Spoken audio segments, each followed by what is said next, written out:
I do want to get to the UFC briefly a little bit in a second, but we have Thursday night hockey to talk about before we get to our weekend plays. Yeah, we do, Higgins. And there are tons of games Thursday night on the ice. Devils, Sabres, Blackhawks, Blue Jackets, Bruins, Islanders, Predators, Red Wings. But I want to start off at Habs at the Jets because, Higgins, the Montreal Canadiens have fired Claude Julien. And that means I'm betting on the Canadiens because I went 3-0 in fired coach games during the NFL season, and I Yes, you finally did. have a fired coach game during the NHL season. There you go. There you go. And I understand your logic with that pick, but you're going to find me on the other side. I'm sorry you're not hopping on the trend because it's a great trend to be on. All right. Well, you and we're both on the money line. I'm taking the home dogs, though. The Jets, who they've played better than the Habs so far this season. And to be honest, I understand that Montreal just fired their coach, so there should be a little bit of a resurgence.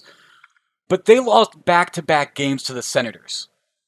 I'm sorry, you have to prove that you can win again before I'm going to bet you on the money line. You just lost to the Senators not once, but twice. Yeah, well, I mean, they made some changes. They did. It's literally just a motivational thing, right? Because the same guys are going out there, but they're gonna want to say, "Oh no, it was that guy that you just fired. It wasn't us. Don't trade me. You got rid of the problem. We're good now. We're all set. We're all in. Look, we're gonna come out here and beat Winnipeg on Thursday night." This game has some division implications too, because Winnipeg leads Montreal by 1 point. By 1 point. So the only way that this doesn't implicate the standings would be if Montreal wins in overtime and then they're tied. Otherwise, you have Winnipeg stretching their lead or Montreal leapfrogging and taking the lead.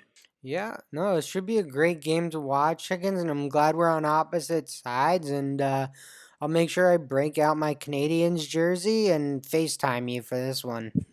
Someone's going to be beating their chest in episode 121. That's for sure. That's Oh, for sure. man. So I do have one other hockey pick in this on Thursday night, Brett. The Penguins at the Capitals. Now, typically I would stay away from the puck line in these games because Pittsburgh and Washington, they're rivals. They have very heated relationships between Crosby and Ovechkin, always going to an extra level when they're playing each other. But you have to factor in the number. And against the spread or against the puck line, however you want to word it in the NHL, the Penguins are the worst in the league. They're actually legitimately the worst in the league. They're 4-13. The Capitals are the eighth best, ninth best. They're 10-8. They're just over 500 in terms of against the spread.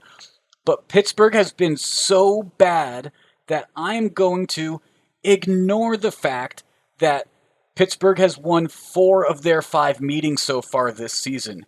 I'm going to ignore that. I'm going to ignore the fact that I even picked Pittsburgh in Tuesday's game between these two. And I'm jumping to the other side. I'm taking Washington minus 1.5 in this game. It's plus 224 value on the puck line.